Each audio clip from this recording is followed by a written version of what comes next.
안녕하세요. 내 몸 에너지 다이어트 혁명이라는 책을 쓴 경희대학교 한의과대학 이재동 교수입니다. 우선 식채널 구독자 여러분께 이렇게 인사드리게 되어서 반갑고요. 오늘 이 책의 내용에 대해서 좀 쉽게 말씀드리도록 하겠습니다. 연초에 다이어트를 결심했다가 중도에 포기하는 분들이 많습니다. 교수님께서는 다이어트의 핵심이 체중 감량이 아니라 몸의 에너지 흐름이라고 하셨는데 이 에너지 흐름이란 무엇인가요? 네, 많은 분들이 이제 다이어트 시작할 때 뭐 얼마나 적게 먹고 많이 움직일 건가 여기 이제 많이 집중을 하죠. 그렇게 하게 되면 이제 처음에는 체중이 조금 줍니다. 줄지만 어느 정도 이제 순간이 지나면은 정체기가 오거나 또다시 이제 체중이 늘어나면서 이제 다이어트를 포기하는 경우가 많거든요. 사실 그래서 이거는 이제 대부분 내 의지가 부족해서 그렇구나 뭐 이런 생각을 많이 하게 되는데 뭐 의지 문제도 있을 수는 있습니다만 더 중요한 거는 내 몸의 문제, 내 몸의 시스템을 제대로 이해하고 거기에 대한 문제점을 해결하지 않았기 때문에 사실은 요요도 오게 되고 또 정체기도 오면서 이게 해결이 안 되는 거거든요. 그래서 제가 말하는 몸의 에너지라는 건 뭐냐 하면 우리 한의학에서는 이걸 이제 기혈이라는 표현을 씁니다. 기라는 거는 이제 생명 활동을 하는데 필요한 어떤 움직이는 힘이고요.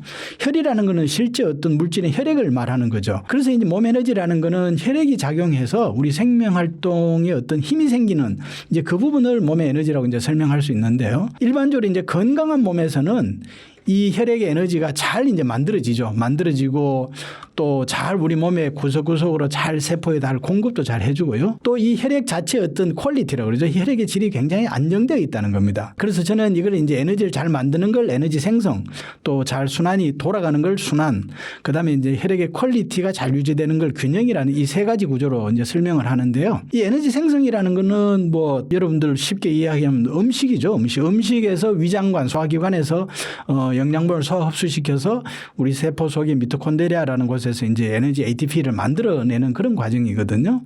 근데 이제 이 기능이 만약에 약하게 되면 식사를 하지만 에너지가 만들어지는 기능이 약하기 때문에 이제 쉽게 피곤하고요. 또 에너지 부족으로 이제 기초대사량이라고 그러죠. 기초대사량이 떨어지면서 기초대사량이 떨어지면 어떻게 되냐면 우리가 먹은 음식을 소모를 못 하죠. 그래서 이제 체지방이 복부에 쌓이게 되고요. 이제 겉으로는 마른데 자꾸 이제 배만 나오는 그런 마른 복부 비만의 이제 형태가 생길 수가 있죠. 이제 그리고 두 번째는 우리 에너지가 잘 만들어지더라도 이게 순환이 안 되면요.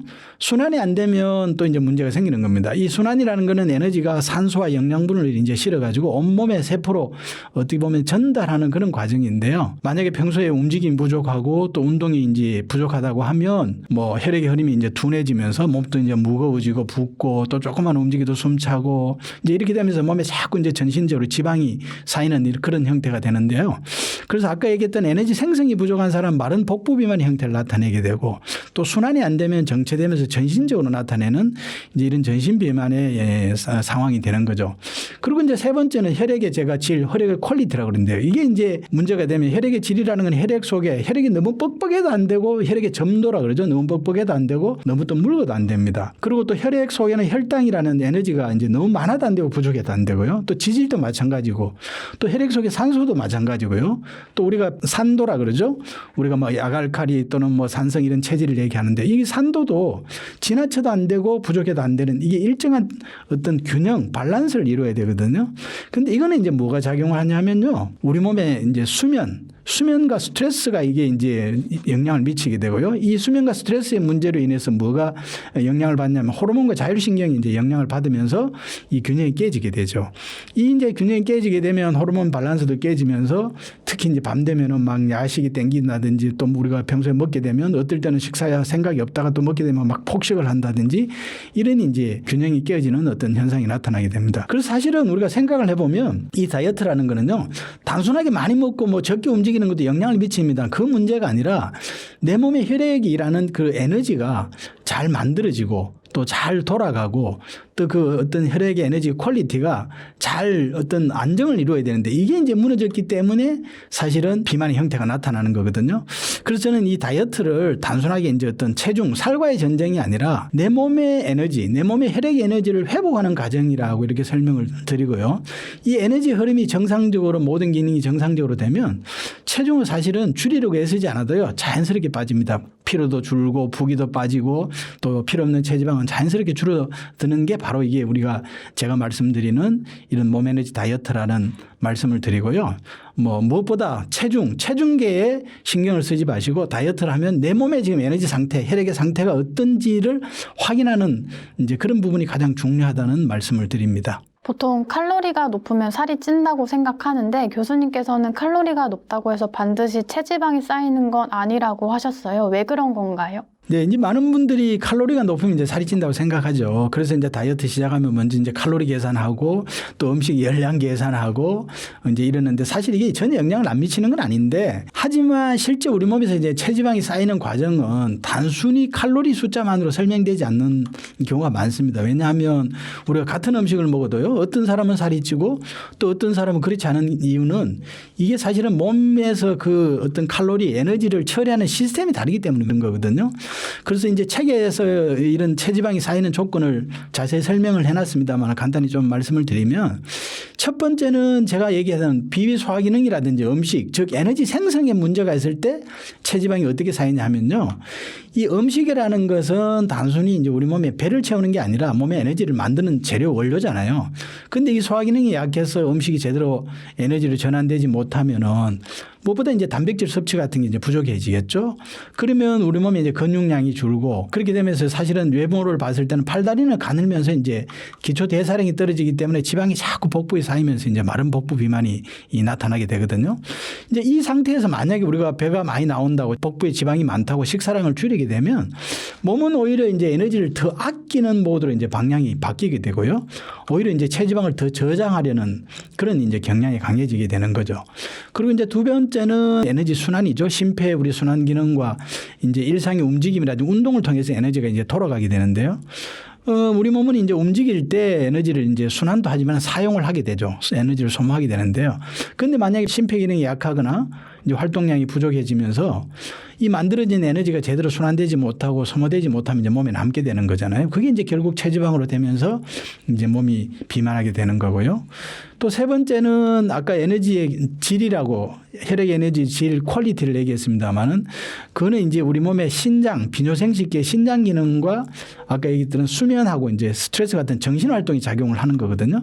그래서 수면이 부족하거나 우리가 스트레스를 받게 되면 자율신경이라든지 호르몬의 균형이 깨지게 되고요.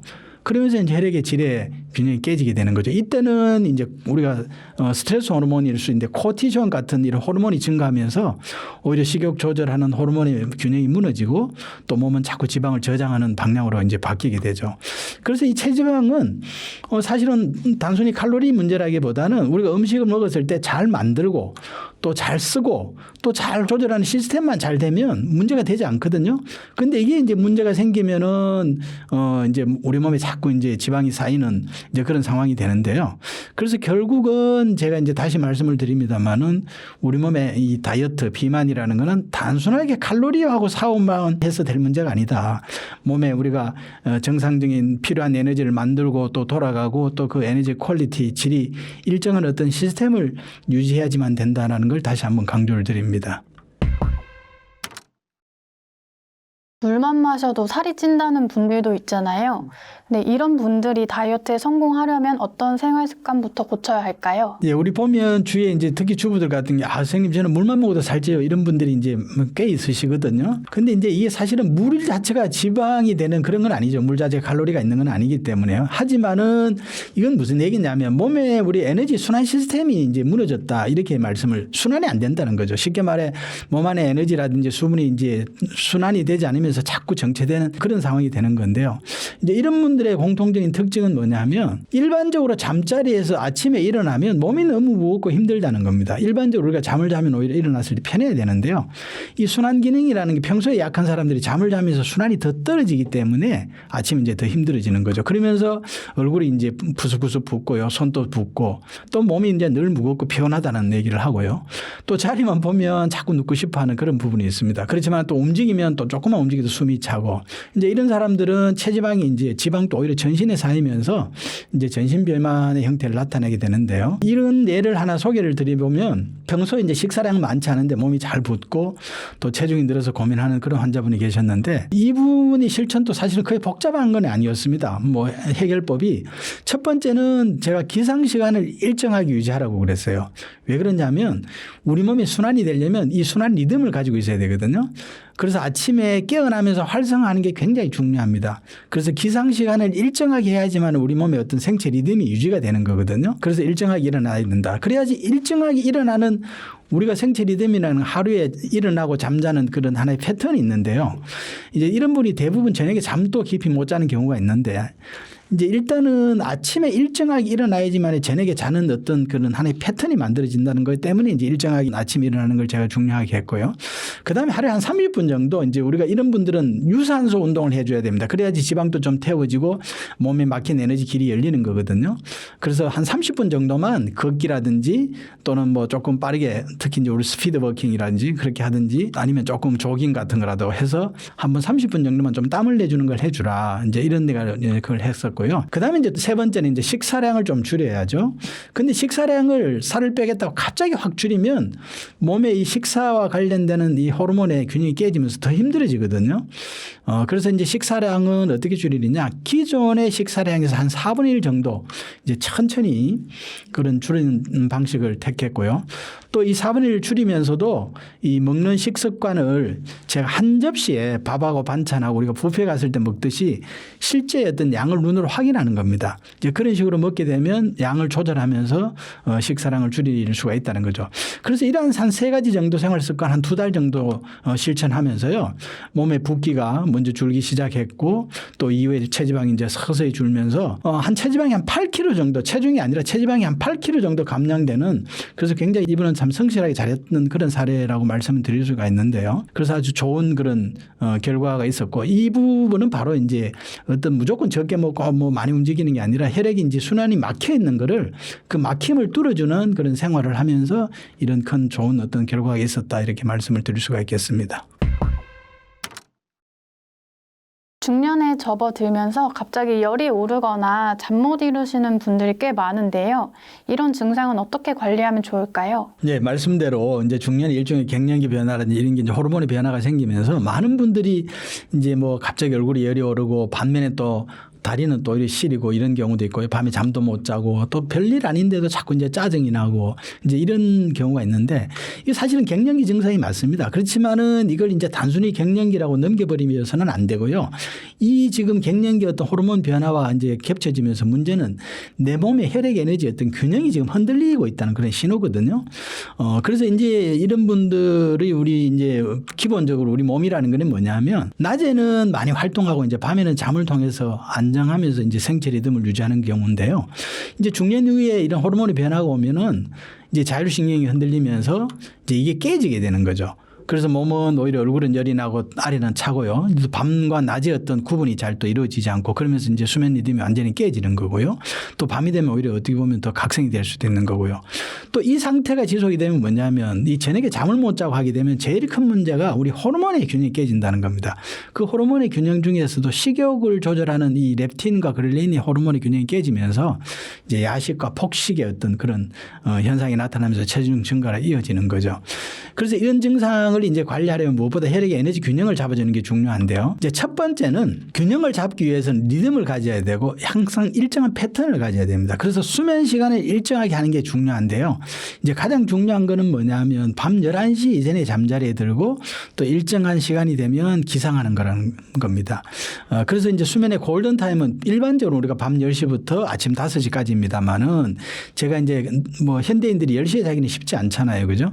그래서 이제 11시에는 자야 된다고 얘기를 드리는 이유는 우리 몸이 오랜 기간 우리가 사실은 뭐 전기를 쓴 건 얼마 되지 않습니다만 우리가 수천 년 동안 어두워지면 잠을 자고 해가 뜨면 일어나서 움직이고 또 낮에 움직이다가 밤이 되면 이제 잠을 자는 이런 하나의 사이클이 이미 우리가 유전적으로 돼 있는데 그래서 그게 현대의학에서 이제 체크를 해보니까 밤 10시부터 새벽 5시라는 거죠. 그 시간이 수면의 골든타임인데 사실 1시간 정도는 늦게 자도요. 우리 몸이 크게 호르몬의 균형이 깨지지는 않습니다. 우리 몸이 1시간 정도는 그래도 버텨줘요. 하지만 11시를 넘게 되면 어떻게 몸에서 반응을 하냐면 나오지 말아야 될 호르몬이 식욕 촉진 호르몬이 나오게 되는 거죠. 왜냐하면 저녁에 어떤 활동을 하고 에너지를 써야 되는 일이 있는 걸로 착각을 하게 되는 겁니다. 그래서 식욕 촉진 그렐린 호르몬이 나오면서 이제 사실은 야식의 유혹이 생기는 거거든요. 그래서 이제 밤 11시 이전에는 꼭 주무시라 이제 이 말씀을 드리고요. 두 번째 이제 저녁에 자극을 좀 뇌를 자극하는 걸 좀 줄이는 거죠. 뭐 늦은 시간에 과식을 한다든지 또는 뭐 우리가 커피 같은 녹차나 카페인을 섭취한다든지 또 이제 지나치게 우리 현대인들이 뭐 아침에 시간이 쫓기다 보니까 이제 저녁에 가서 뭐 피트니스 센터 가서 과하게 땀을 흘린다든지 또는 뭐 남성들 같은 경우는 가슴 근육을 키운다고 역기를 든다든지 이렇게 하게 되면요. 사실은 몸의 에너지의 어떤 리듬이 다 깨지거든요. 깊은 잠을 잘 수가 없습니다.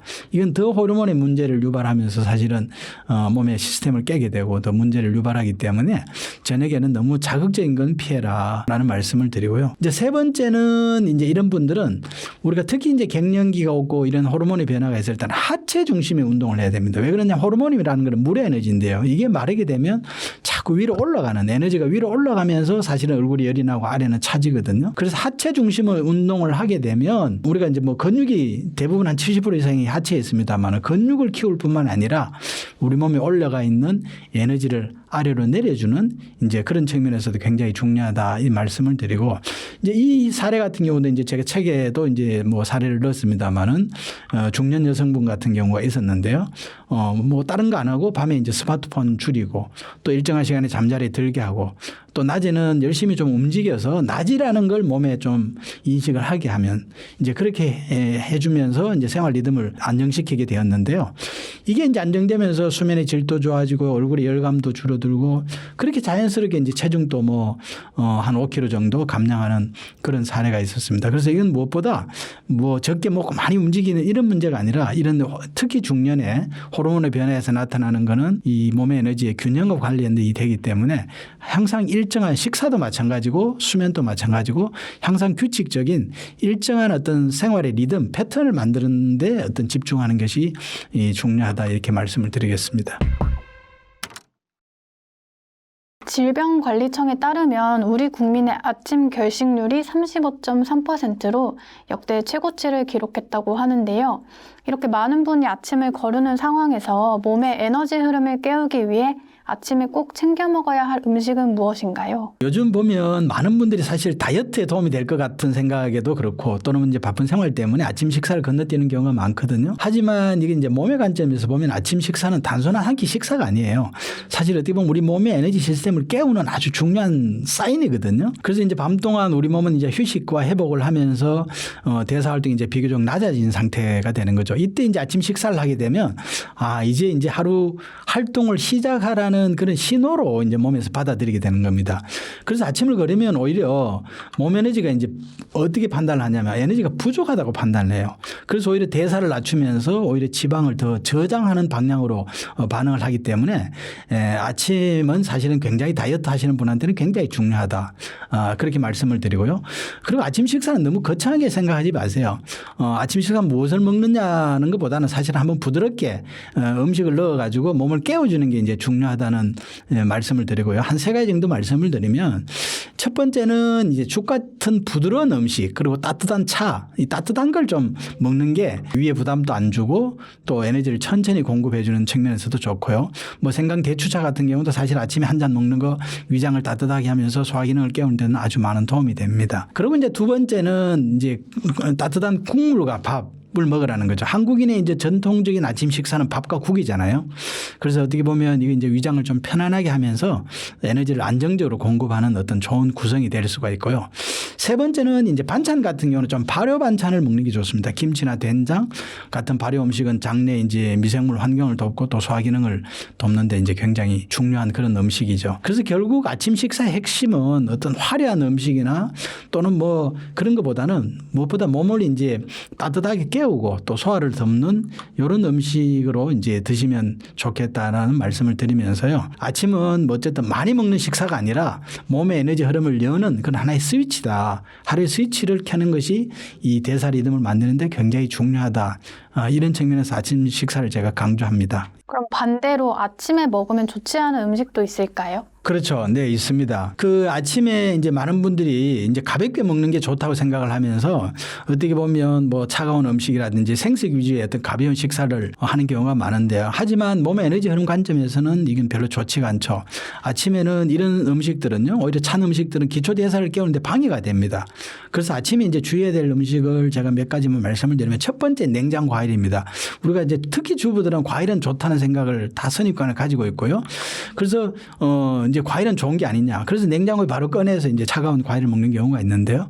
이렇게 아침에 이제 공복에 먹게 되면 위장이 갑자기 차가워지면서 오히려 소화 기능이 떨어지고 또 음식이 에너지로 전환되는 과정이 늘어질 수가 있거든요. 이렇게 되면 우리 몸은 에너지 부족을 느끼면서 오히려 에너지를 저장하는 쪽으로 몸의 패턴이 바뀐다는 거죠. 그리고 이제 두 번째는 요즘 젊은 친구들 아침 대신에 이게 아이스 아메리카노 커피를 먹는 경우가 많거든요. 이제 특히 아이스 커피는 좀 줄이는 게 좋습니다. 이제 많은 분들이 아침에 커피로 이제 하루를 시작하는데 이 공복 상태에서 차가운 커피 마시게 되면요. 무엇보다 위점막이 자극을 받으면서 소화 기능이 약해집니다. 특히 이제 또 카페인은 각성을 이제 만들긴 하지만 그런 걸 통해서 몸의 생성 기능을 근본적으로 이제 회복시키는 방법이 아니기 때문에 특히 찬 아침 커피는 피하는 게 좋겠다. 이제 이렇게 말씀을 드리고요. 그 다음에 이제 세 번째로 다이어트를 한다고 채소 위주, 샐러드 위주 식사를 하는 경우도 많이 있거든요. 하지만 이 식사도 마찬가지입니다. 이런 뭐 찬 것들은 위장을 충분히 깨우지 못하고 오히려 몸을 차게 만들고요. 오히려 몸은 더 에너지를 말씀드렸다시피 더 절약하는 방향으로 대사가 떨어질 수가 있기 때문에 특히 아침 식사의 핵심은 이제 뭐 간단히 말씀을 드리면 아침 차가운 음식보다는 따뜻하고 부드럽고 뭐 죽이나 국밥 또는 뭐 발효 반찬 이런 걸 중심으로 가볍게 드시는 게 좋겠다 이렇게 말씀을 드립니다. 덜 먹는 다이어트는 요요를 부르기 쉬운데요. 요요 없는 다이어트를 위해서는 에너지 유형별로 먹는 음식이 달라져야 한다고 하셨습니다. 체질에 따라 어떤 음식을 먹어야 할까요? 예, 그 많은 이제 분들이 다이어트 때 가장 먼저 생각하는 게 이제 양을 줄이는 걸 생각하거든요. 이제 물론 과식하는 경우는 줄이는 게 필요하지만은요, 무조건 뭐 덜 먹는 방식은 이게 오래 지속되기 어렵습니다. 그리고 이제 요요가 생길 수밖에 없고요. 이제 그렇게 되는데 그건 왜 그러냐면 이제 사람마다 가지고 있는 에너지의 상태가 다르다는 겁니다. 그래서 이제 같은 음식을 먹어도 어떤 사람은 살이 빠지고 또 어떤 사람은 오히려 살이 더 찌고 또 몸이 또 힘들어하는 그런 경우가 있는데요. 이게 바로 이제 몸의 에너지 이제 상태에 따라서 다르다는 건데 그 유형에 맞게 이제 음식을 좀 말씀을 드려보면요. 에너지 생성이 약하다는 사람은 평소에 타고날 때 조금 위장 기능이 약한 사람이죠. 그래서 평소에 늘 손발차고 소화 안 되고 피곤하고 이제 이런 이유가 많고요. 또 이런 분들은 평소에 음식 섭취가 부족하기 때문에 이제 근육량도 부족하고 이러다 보니까 이제 비만도 마른 복부 비만의 형태를 나타내는 경우가 많은데 이제 이런 분들이 배가 부르고 복부 비만이라고 무조건 식사를 줄이게 되면 우리 몸은 말씀드렸다시피 에너지 부족한 그런 위기를 느끼고요. 오히려 지방을 저장하는 쪽으로 더 방향을 틀게 되고 또 식사량이 줄면서 근육량은 더 떨어지면서 오히려 대사량은 더 떨어지고 사실은 나중에는 이제 더 안 좋은 쪽으로 이제 가게 되는 거거든요. 그래서 이런 분들은 어떻게 음식을 먹어야 되느냐. 따뜻하면서 소화가 잘 되는 음식을 이제 먹는 게 필요하죠. 그래서 뭐 아침 반드시 드시는 게 좋고요. 따뜻한 국밥 또는 뭐 죽 얘기도 했죠. 위에 부드러우니까 또는 생강 대추 같은 그런 따뜻한 차도 좋고요. 뭐 채소도 사실 익혀서 먹는 게 좋습니다. 근데 이제 모든 음식은 사실은 나쁘지 않고 다 좋은 음식인데 이런 분들이 꼭 피해야 될 게 있습니다. 뭐냐면 찬 음식이죠. 왜냐하면 찬 걸 먹게 되면 이런 분들은 평소에 에너지가 부족해서 에너지가 부족을 느끼는 상황에서 찬 걸 먹게 되면 이 찬 음식을 소화시키기 위해서 오히려 에너지를 소모하면서 데워야 되고요. 이러면서 에너지를 뺏기면서 오히려 더 몸이 피곤해질 수 있습니다. 그리고 아까 얘기를 드렸습니다만 절대로 냉장고에 그냥 바로 과일 대부분 과일은 이제 냉장고에 넣어놓는데 이제 과일 바로 찬 거 드시지 마시고요. 이제 이런 경우는 냉장고에 꺼내놨다가 어느 정도 실온에 뒀다가 드시거나 아니면 또 익혀서 드시거나 뭐 구워서 드시거나 이렇게 드시는 게 좋고 또 이런 분들이 위에 소화가 안 되기 때문에 탄산음료를 사이다 콜라 같은 또는 뭐 탄산수 같은 탄산음료를 먹어서 위에 자극을 주면서 오히려 트림도 하게 되면 소화에 이제 좀 도움이 되는 측면이 있어서 이제 이렇게 드시는 경우가 있는데 이런 분들은 결코 일시적으로 자극으로 인해서 트림이 나기 때문에 소화가 되는 것 같지만 결코 위 기능에 도움이 되지 않고요. 오히려 더 위 기능은 떨어지는 문제점을 유발할 수가 있기 때문에 찬 음료, 탄산음료 절대 드시면 안 된다. 이제 이 말씀을 제가 꼭 드리도록 하겠습니다. 그다음에 이제 두 번째는 에너지를 만들기는 잘하지만 이게 이제 몸이 늘 순환이 안 되면서 무겁고 붓고 이제 이런 경우에는 지방이 쌓여도요. 몸에 전체적으로 쌓입니다. 그러면서 이제 전신적으로 비만하는 그런 형태가 나타나게 되는 거거든요. 그래서 이런 분들은 뭐 지금까지 이제 먹는 식습관이 있기 때문에 갑자기 식사량을 줄이게 되면 몸에 또 시스템이 깨지거든요. 그래서 식사를 무엇보다 이게 지방이 사실은 탄수화물이나 당류의 음식을 너무 많이 먹어서 이게 지방이 쌓이게 되는 게 되고 또 오히려 순환이 떨어지는 경우가 많기 때문에 탄수화물이나 이 당류는 좀 줄이고요. 오히려 몸을 좀 가볍게 하는 음식, 단백질이나 채소 위주의 어떤 음식을 드시는 게 좋겠다라는 말씀을 드리고 음식을 가능하면 좀 담백하게 드시는 게 좋습니다. 그러면 오히려 식사량을 좀 줄일 수 있는 그런 그게 되는 거거든요. 너무 자극적인 거 먹으면 위액 분비가 과해지면서 오히려 또 식욕이 항진되는 그런 측면이 없지 않아 있기 때문에 그렇고요. 그리고 이런 사람들 운동을 할 때는 사실은 굉장히 땀이 나는 숨이 좀 찬 그런 유산소 운동을 해줘야 됩니다. 그래야지만 이 지방이 좀 태워지면서 오히려 막혀있던 그 에너지의 길이 뚫리는 거거든요. 이제 그런 유산소 운동을 좀 해줘야 된다. 이제 이 말씀을 좀 드리고요. 그다음에 이제 에너지 균형이 깨진 사람이에요. 혈액의 어떤 질로서 이제 혈액의 어떤 환경이 깨진 사람이거든요. 이런 경우는 이제 대부분 잠 못 자거나 이제 스트레스 많이 받고 이런 경우가 많고요. 그러다 보니까 오히려 식욕 관련 호르몬이 깨지면서 오히려 밤에 또 식욕이 강해지거나 또 낮에 어떻게 폭식을 하게 되거나 이제 이런 경우가 많은데 이런 분들의 경우는 이제 음식 자체보다는 무엇보다 그 리듬을 잡는 생체 리듬, 생활 리듬, 하루의 생활 리듬을 잡는 게 굉장히 중요하다 이런 말씀을 드리고 특히 이제 잠을 못 자면서 호르몬 생성이 안 되고 그러다 보니까 몸에 이제 물이라는 그런 호르몬 에너지가 부족하면 이제 물이 마르면서 불이 자꾸 위로 뜨는 그런 이제 쉽게 말하면 몸에 불이 많은 그런 체질로 보여지거든요.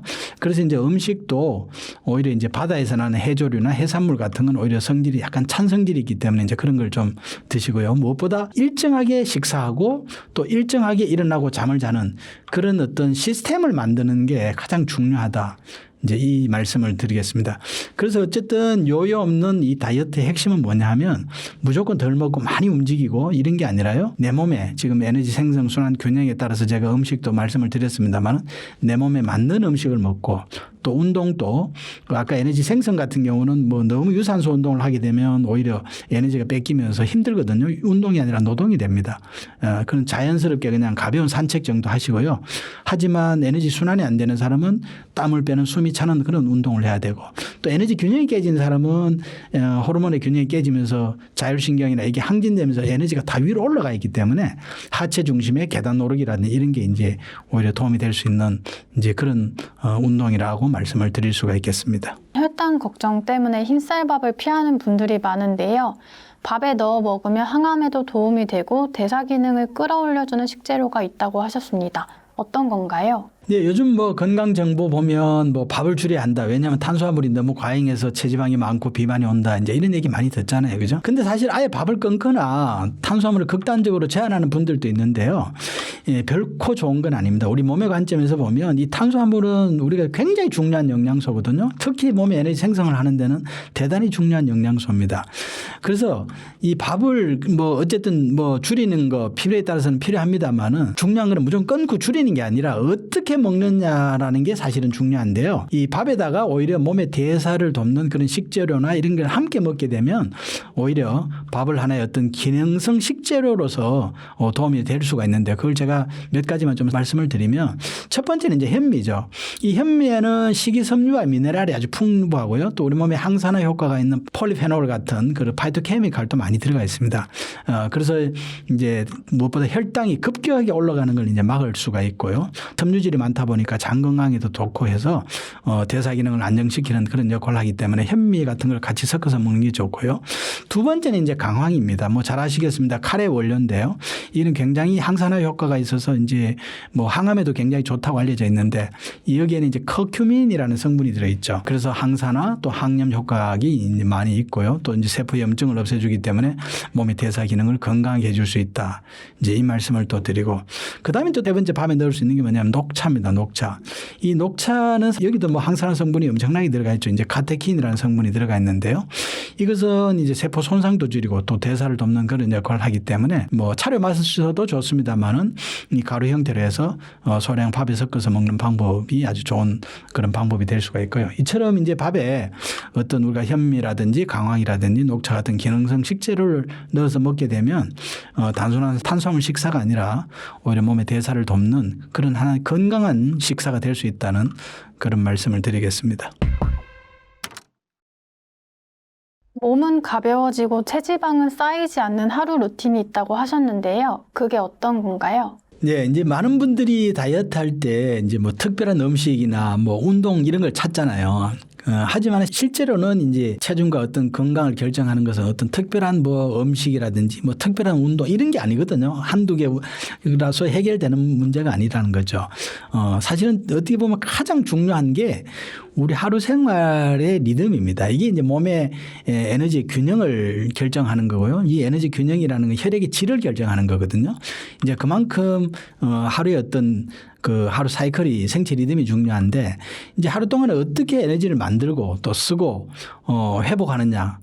라는 건 이제 이 리듬을 가지고 있어야 되고요. 이 리듬이 맞춰지면 오히려 몸은 가벼워지고 체지방은 오히려 쌓이지 않으면서 쉽게 해결이 되는 거죠. 그래서 크게 한 3가지 정도로 시간대에 나눠서 관리하는 방법을 제가 말씀을 드리면요. 아침이라는 거는 얘기를 드렸습니다만 몸의 사이클에서 에너지 스위치를 켜는 시간입니다. 그래서 아침은 하루 대사가 시작되는 시간이고요. 이때 몸을 이제 부드럽게 깨우는 게 굉장히 중요한데 무엇보다 이제 일정한 시간에 기상하고 또 가볍게 몸을 움직이고 또 따뜻한 아침 식사하고 이제 이렇게 하면 이제 밤 동안에 느려졌던 대사나 순환이 자연스럽게 이제 활성화되면서 하루 몸의 어떤 시작을 알릴 수 있는 하나의 충분한 사인이 될 수가 있죠. 그 다음에 이제 낮 시간에는요. 낮에는 에너지를 사용하는 시간이거든요. 그래서 낮에는 몸이 활발하게 움직여야 됩니다. 그래야지만 사실은 밤에도 깊은 잠을 잘 수가 있고 밤낮이라는 구분을 확실히 할 수 있는 방법은 낮에 열심히 움직이는 거거든요. 그래야지만이 뭐 지방도 소모가 되고 또 몸에 저장이 안 되겠죠. 그래서 추천을 드리면 하루에 30분 이상 이 걷는 거 꼭 좀 해주라는 말씀을 드리고요. 또 몸을 가능한 많이 움직여야 됩니다. 특히 요즘 직장인들 뭐 책상에 앉아 있다 보면 또 일에 빠지다 보면 2-3시간씩 이제 그렇게 이제 앉아 있는 경우가 있는데요. 이러면은 몸이라는 건 에너지가 정체되면서 몸은 오히려 이게 밤과 낮을 구별하지 못하는 그런 상황이 되는 겁니다. 그래서 제가 이제 우리 특히 직장인들한테 권하는 거는 한 50분 정도, 1시간 정도 알람을 해놨다가 한 번 정도는 일어나줘야지만 우리 몸이 에너지가 접히고 정체됐던 게 순환이 된다는 겁니다. 그래서 뭐 가볍게 화장실을 가든 아니면 밖에 나가서 잠시 햇볕을 한번 보고 들어오든 이런 습관을 가지는 게 건강관리에서 굉장히 중요하다는 거고요. 또 식사는 가능하면 과식은 좀 피하는 게 좋겠죠. 하지만 규칙적으로 먹어야 된다. 하루 3끼를 먹는 게 사실은 가장 중요하고요. 그래서 낮에 이제 움직이고 하면서 에너지를 잘 쓰면 몸은 당연히 이제 지방을 저장하기보다는 소비하는 방향으로 이제 바뀌게 되는 거죠. 이제 그렇게 되는 거고요. 밤은 이제 몸이 사실 회복하는 시간입니다. 밤이 되면 몸이 이제 회복하고 균형을 잡는 그런 시간인데요. 이 시간이 이제 무너지게 되면 체중 조절이 사실은 가장 어려워지게 되는 겁니다. 그래서 이제 밤이라는 거는 정리하고 안정되는 시간이기 때문에요. 늦은 야식은 반드시 피해야 되고 요즘 또 현대인들 스마트폰 사용 줄여야 되고요.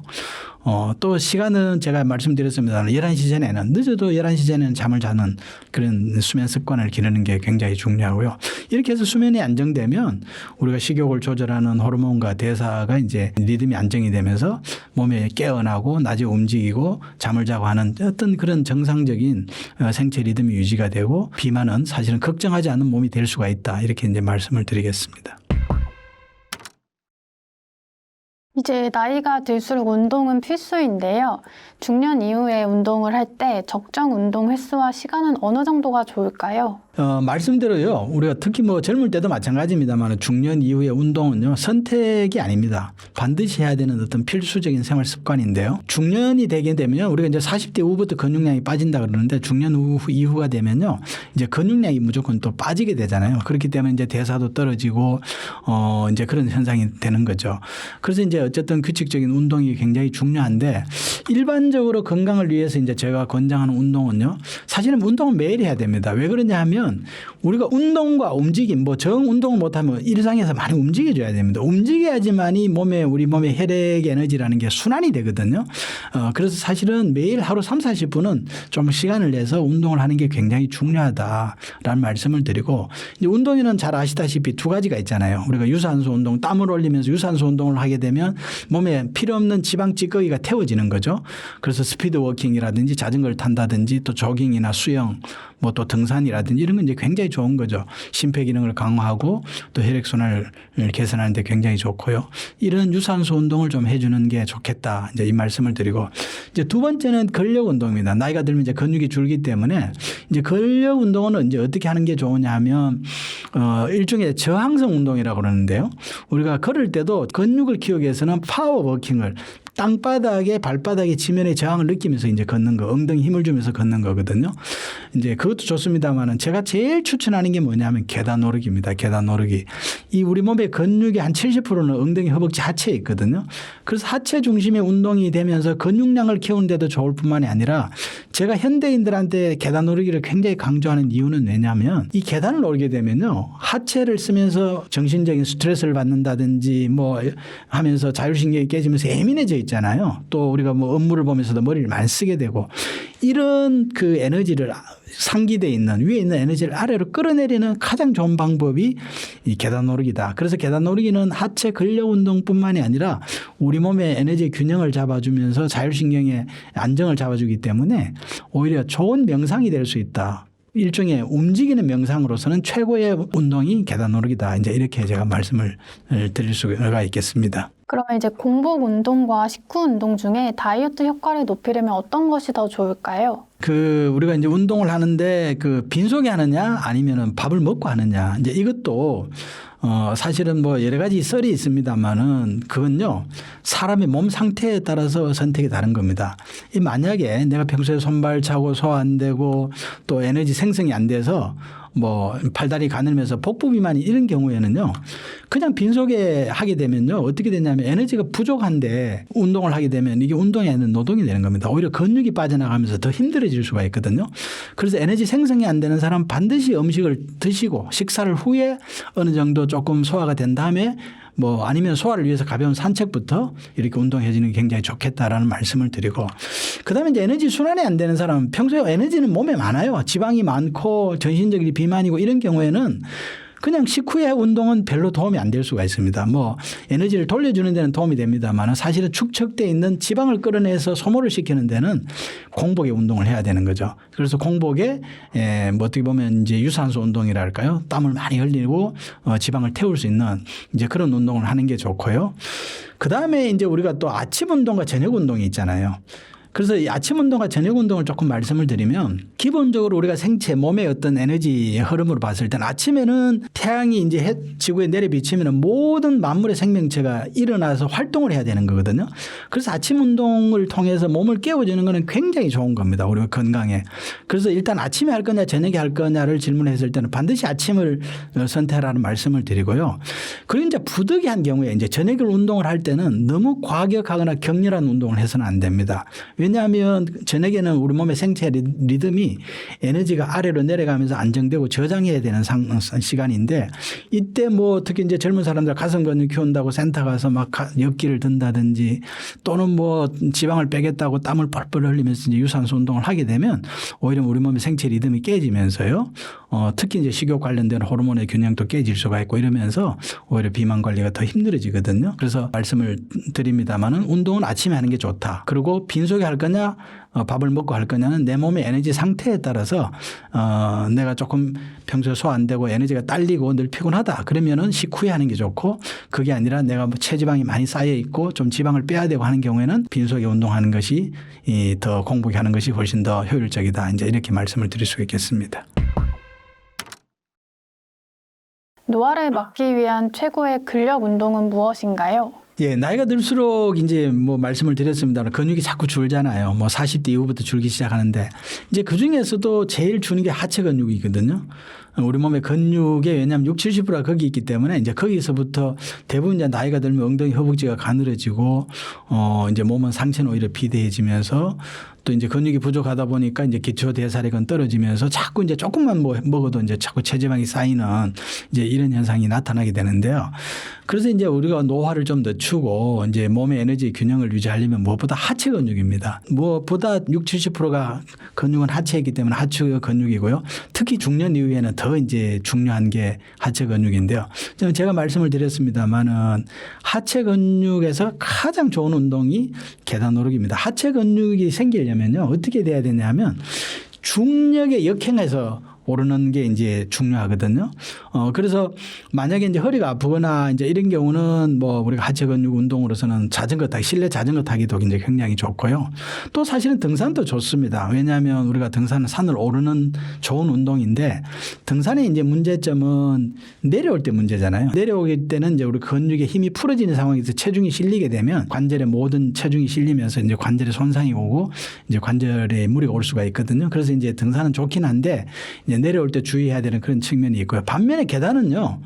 우리가 굉장히 좋죠. 오르고 내려올 때는 엘리베이터 타면 되잖아요. 엘리베이터 타고 내려오고 계단 올라가고. 이제 이런 운동으로서는 뭐 최고의 운동이다. 제가 또 아까 말씀을 드렸습니다마는 오히려 계단 오르기는 하체 근력 운동뿐만이 아니라 명상에 있어서도 우리가 이제 스트레스를 받거나 이런 경우에 직장에서 스트레스 받았을 경우에요. 괜히 뭐 저녁에 친구 들러서 소주 짠 기울이지 마시고 조용히 집에 오셔가지고 생수 하나 들고 계단 올라보세요.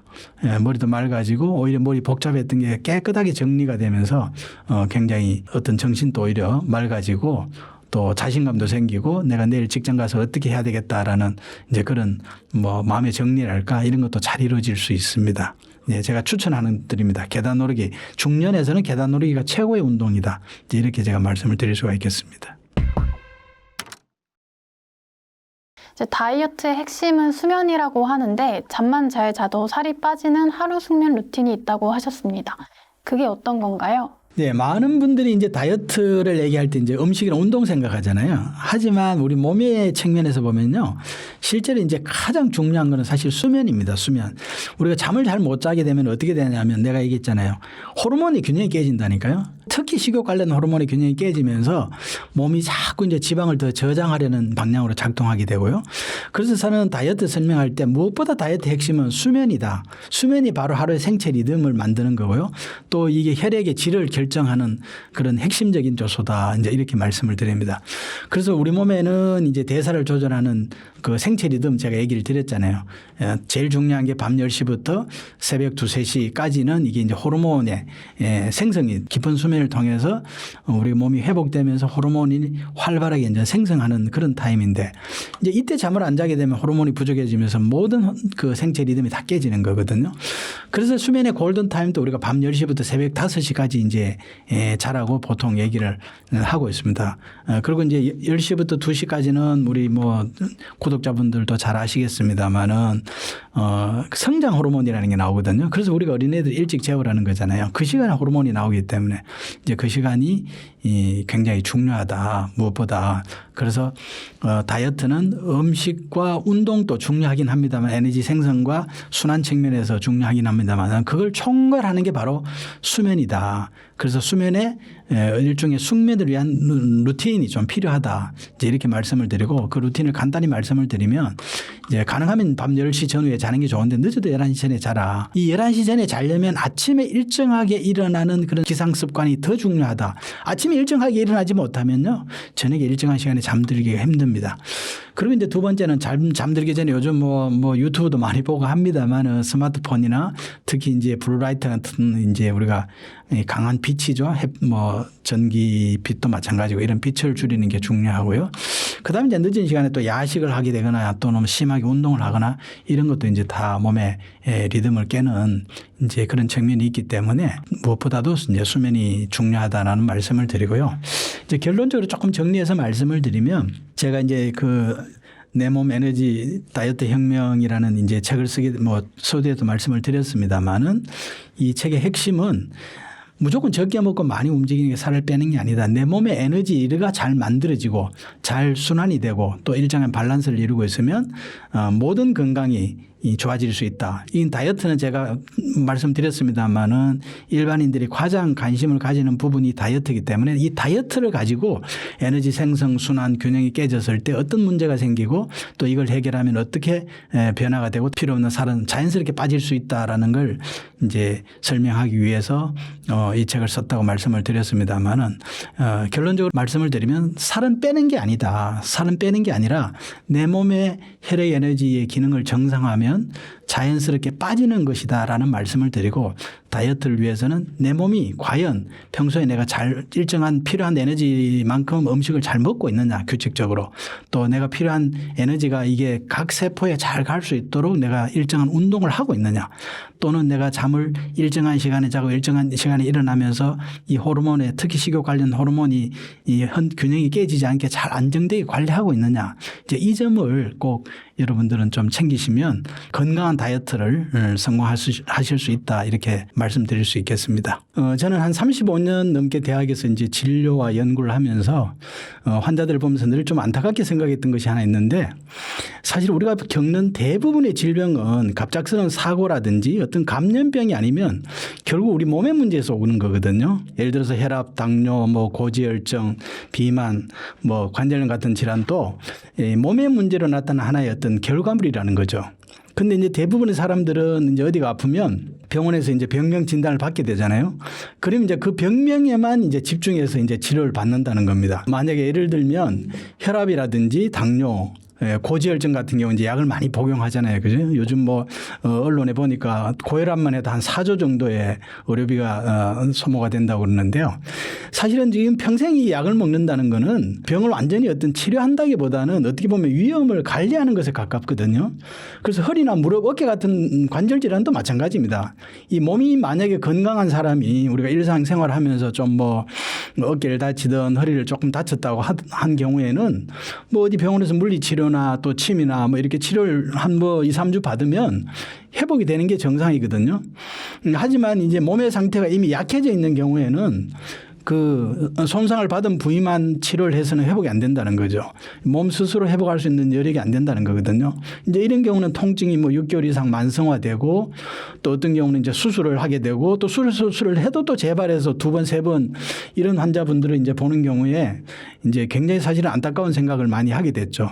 그래서 이제 제가 말씀드리고 싶은 것은 뭐냐면 뭐 이런 치료를 받지 말자는 것은 아닙니다. 그게 아니라 이런 치료들은 약을 먹는다든지 또 뭐 어떤 그 주사를 맞는다든지 이런 치료들은 위험한 상황을 막기 위해서 이제 약이 꼭 필요한 경우도 있거든요. 뭐 혈압약 같은 경우는 우리가 심장이나 뇌질환의 어떤 그런 걸 막기 위해서는 반드시 먹어야죠. 우선은 급하니까. 하지만 그 약을 먹는다는 자체가 이제 치료가 되는 것이 아니라 더 중요한 거는 이 질환들이 왜 왔을까 하는 어떤 그런 근본적인 원인을 찾아서 회복하는 게 굉장히 중요하거든요. 그래서 이제 결론적으로는 병명에 집중하기보다는 병명에 대한 치료라는 거는 우선의 일시적인 어떤 그 위기 관리 상황이라고 생각을 하시고요. 그 병이 온 어떤 근본적인 몸의 문제를 치료하는 것이 중요하다는 게 제가 이제 전하고자 하는 그런 메시지고요. 그래서 이걸 어떻게 보면 일반인들한테 좀 어떻게 쉽게 전할 수 있을까 하는 고민을 하게 되다가 내 몸 에너지 다이어트 혁명이라는 책을 이제 쓰게 된 거죠. 그래서 이 다이어트라는 주제를 쓰게 된 것도 사람들이 이제 가장 관심을 가지는 주제가 바로 다이어트잖아요. 그래서 이 다이어트 책을 통해서 뭐 다이어트에 대한 부분도 많은 내용이 들어 있습니다만 그거보다는 건강의 원리를 좀 알고 싶다 하는 게 이제 주 목적이었습니다. 그래서 이제 많은 분들이 대부분 이제 다이어트라고 그러면은 어떻게 보면 적게 먹고 또 많이 움직이고 하는 체중이라든지 칼로리의 문제로 많이 생각을 하잖아요. 그렇지만은 사실 우리 몸은 단순하게 적게 먹고 많이 움직인다는 그 자체가 지속적으로 의지적으로 할 수도 없고요. 왜냐하면 우리 몸이라는 건 서로 굉장히 어떤 유기적인 하나의 시스템으로 되어 있거든요. 그래서 그 단순한 어떤 그런 원리로서 해결될 수 있는 그런 문제가 아니라는 말씀을 드리고요. 또 이 책을 통해서 단순하게 어떤 살을 빼는 게 아니라 내 몸의 어떤 건강의 원리를 이해하고 또 비만에 대한 어떤 본질을 이해하면 자연스럽게 살은 그냥 빠지는 거다. 제가 이제 늘 환자분들한테도 얘기를 합니다만은 건강이 회복이 되면 살은 빼는 게 아니라 살은 빠지는 거다. 이렇게 이제 말씀을 드리고 제가 사실 오랜 임상과 또 연구를 통해서 느낀 건 뭐냐면 건강의 핵심은 어떤 특별한 약이나 특별한 방법이 아니다. 내 몸에 어떤 그 필요한 생명 활동에 필요한 에너지가 잘 만들어지고 또 이 만들어진 에너지가 잘 우리 몸의 세포 구석구석까지 잘 공급해주고 또 이러한 것들이 이 혈액의 어떤 질이라 그러죠. 혈액의 퀄리티가 잘 유지될 수 있도록 일정한 시간에 잠을 자고 일정한 시간에 아침에 일어나면서 에너지 어떤 균형을 잘 맞추고 있느냐가 사실은 건강을 결정하는 핵심적인 거거든요. 그래서 저는 이제 이 다이어트는 이제 어떤 살을 빼는 어떤 그런 기술이라기보다는 몸을 회복하는 그런 과정이라고 말씀을 드리고요. 아무쪼록 이 책이 또 많은 분들에게 어떤 건강과 다이어트를 바라보는 어떤 새로운 어떤 관점이랄까요? 어떤 그런 걸 좀 깨우침을 드릴 수 있으면 좋겠고 몸을 좀 더 건강하게 관리하는 데 도움이 되었으면 하는 바람입니다. 네, 감사합니다.